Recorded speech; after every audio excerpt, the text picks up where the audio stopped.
तुम्ही सांगा सर, मला न्याय द्या. मी अक्कलला माझ्या लेकराचं आता काय व्हायचं ते होते. माझं पाय गेलंय. ऐका ना काकू, आपण सगळं करू. मी मुख्यमंत्र्यांशी पण बोलतोय. थोडासा धीर धरा तुम्ही, 1 तास थांबा थोडं. हॅलो काकू, आमदार अमित गोरखे बोलतो. मी आता तिथं एसपीशी बोललोय, पीआयशी बोललो, डीवायएसपीशी बोललो. आता थोड्या वेळात त्याचा पोस्टमॉर्टम रिपोर्ट येईल आणि एकदम फास्ट ट्रॅक कोर्टामध्ये आपण सगळं आपल्याला अपेक्षित असेल तसं करू. फक्त पोस्टमॉर्टम रिपोर्ट येऊस्तोपर्यंत थोडं तुम्ही धीर धरा. आणि ती आपल्या घरातली पोरगी होती, त्यामुळे न्याय आपण देणार तिला 100%. एसपी साहेब बोलतोय. आमदार अमित गोरखे बोलतोय, पुण्यातनं, भाजपा.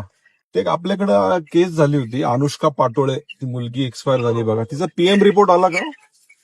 पीएम चालू आहे. ठीक आहे, पण ते प्रथमदर्शनी ते तसंच वाटतंय की ते वॉर्डननी मारल्यामुळे झालं. तर पीएम मध्ये रिपोर्ट येईल, पण आपण तातडीनं फास्ट ट्रॅक कोर्टामध्ये पुढच्या सगळ्या गोष्टी करून, कारण कसं आहे ते विषय संपूर्ण एवढी लहान मुलगी आणि पीएमचा रिपोर्ट आल्यानंतर तातडीनं कारवाई करा. मी सीएम साहेबांशी पण हा विषय बोललो.